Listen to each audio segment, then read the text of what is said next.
오늘도 새벽 예배를 드리게 하신 하나님께 감사와 찬송과 영광을 올려드립니다. 우리 다 함께 사도신경으로 신앙 고백하신 후에 찬송가 179장을 부르신 후 마태복음 24장의 말씀을 읽으신 다음 오늘 말씀을 듣도록 하겠습니다.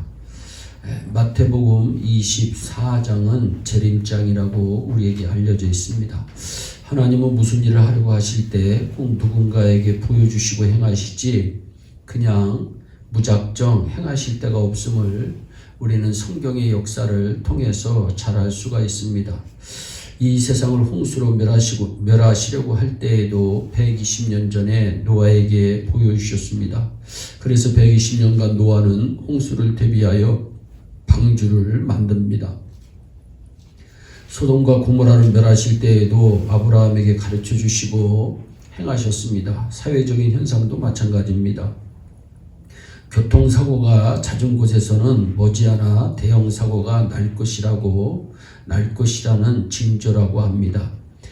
하인 리라고 하는 사람은 대형사고가 발생하면 그 전에 동일한 사고가 29번 나서 부상을 당하였다는 통계를 내었는데 이를 하인리 법칙이라 부르게 됩니다.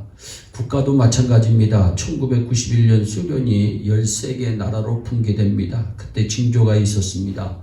5년 전 1986년 체르노빌에서 원자로가 폭발하는 사고가 일어납니다. 그해 8월에 체르노빌에서 전기 여객선 한 척이 침몰하여 400명이 한꺼번에 죽습니다. 1988년 지진이 일어나서 2만 명가량이 죽습니다. 다음에 1989년 시베리아 석류관이 폭발하였고 그때 기차 2대가 공중으로 날아가면서 800명이 즉사하는 사고가 일어납니다. 계속 안 좋은 일이 일어나다가 미국과 무기전쟁을 하면서 경제난이 일어나면서 소련은 무너지고 맙니다. 하나님께서는 무슨 일이든지 가르쳐 주시고 행하시는 분입니다. 우리 몸에도 이상이 있으면 하나님은 병의 징조를 분명히 먼저 알려주십니다. 우리나라 사람들은 화장실 가는 것을 소변 보러 간다, 대변 보러 간다 라고 표현합니다. 소변과 대변은 보는 것이라는 거지요. 그것을 보러 가는 것입니다. 소변과 대변을 보면 금방 건강 상태를 알 수 있다고 합니다. 대소변이 매끄럽고 좋아야 건강한 사람입니다.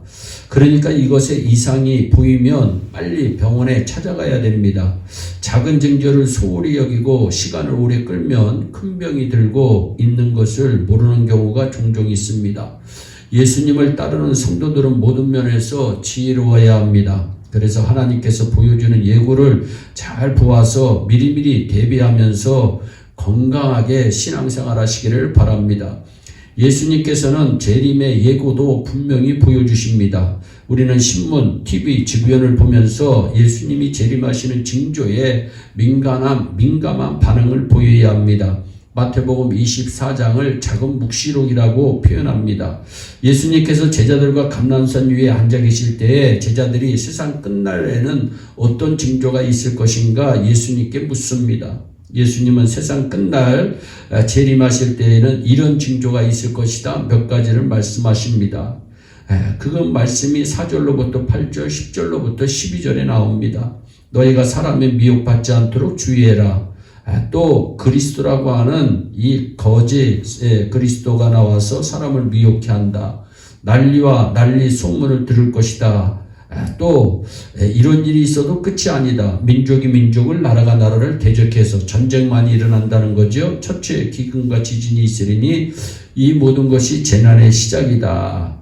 그때에는 어떻게 되느냐? 많은 사람이 시험에 빠진다. 그러니까 말세가 될수록 시험에 빠지는 사람이 많다. 그리고서 서로 잡아주고 서로 미워한다. 미움이 많아진다는 거죠. 거짓 선지자가 많이 일어나고 많은 사람을 미혹해 한다. 불법이 성해진다. 많은 사람들이 사랑이 식어진다. 그러나 끝까지 견디는 자는 구원을 얻으리라. 주님은 분명히 말씀합니다. 세상이 발전하고 세월이 흐르면서 점점 세상은 단순해지는 것이 아니라 복잡해지고 있습니다. 석기 시대의 지구 인구는 겨우 100만 명 정도였습니다.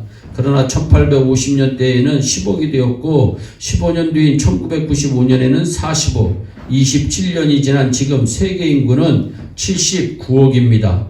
앞으로 30년 후면 지구 인구는 350억 명이 될 것이라고 예상하고 있습니다. 점점 문제가 수없이 발생합니다. 지진 한 가지만 보아도 그렇습니다. 예수님 시대에 1년에 세계적으로 지진이 45번이 있습니다. 19세기에는 500번 정도입니다. 그러나 20세기에 들어와서는 22,772번의 지진이 있습니다. 때가 되면 첫째 지진이 있을 것이라고 예수님 말씀합니다. 그런데 지금 심상치 않습니다. 역사상 가장 지진 공포에 온 세상이 떨고 있습니다. 서울도 지진의 안전지대가 아니라고 발표합니다. 지진이 역사상 가장 심하고 빈번합니다. 성경을 이루고 있습니다. 긴장하여야 합니다. 전쟁도 그렇습니다. 2차 대전 후 지구상에는 150번 전쟁 이상이 있었습니다. 지진과 전쟁이 극심하여 지면 예수님의 재림이 가까웠다고 하는 예수님의 재림 경고를 우리는 늘 민감하게 생각해야 됩니다. 그렇습니다. 아모스 선지자는 말씀합니다. 아모스 3장 8절에 여호와께서는 그의 크고 비밀한 일을 그의 종 선지자들에게 보이지 않고는 결코 행함이 없느니라. 아모스 3장 8절입니다. 종말의 때를 살고 있는 우리는 그럼 어떻게 살아야 될까? 영적으로 깨어 기도하며 하나님의 눈치를 어느 때보다도 예민하게 살펴야 됩니다. 특별히 말세 징조에 관심을 가지고 살아야 됩니다. 30절에도 이 천국 복음이 모든 민족에게 증거되기 위하여 온 세상에 전파되리니 그제야 끝이 오리라. 그리고 죄를 짓지 말고 우리가 종말론적으로 살아야 합니다. 언제 주님이 다시 오신다 할지라도 당장의 천국으로 들림받을 수 있도록 준비를 해야 됩니다. 또한 전도하며 살아야 됩니다. 영혼 구원은 예수님이 오신 목적이고 우리가 해야 할 목적입니다. 우리 모두 종말의 때를 지혜롭고 슬기롭게 사는 그리스도인들이 되기를 예수 그리스도의 이름으로 축원합니다. 기도하겠습니다. 사랑의 하나님 참 감사합니다. 오늘도 생명의 귀한 말씀 우리에게 허락하심을 감사합니다. 종말의 때를 지혜롭고 슬기롭게 잘 대처하는 우리 모두가 될 수 있도록 복을 내려 주시옵소서. 감사하고 예수님의 이름으로 기도하옵나이다. 아멘. 우리 주기도문으로 예배를 마치시고 각자 개인 기도하신 후에 오늘도 주 안에서 승리하는 복된 하루 되시기를 바랍니다. 감사합니다.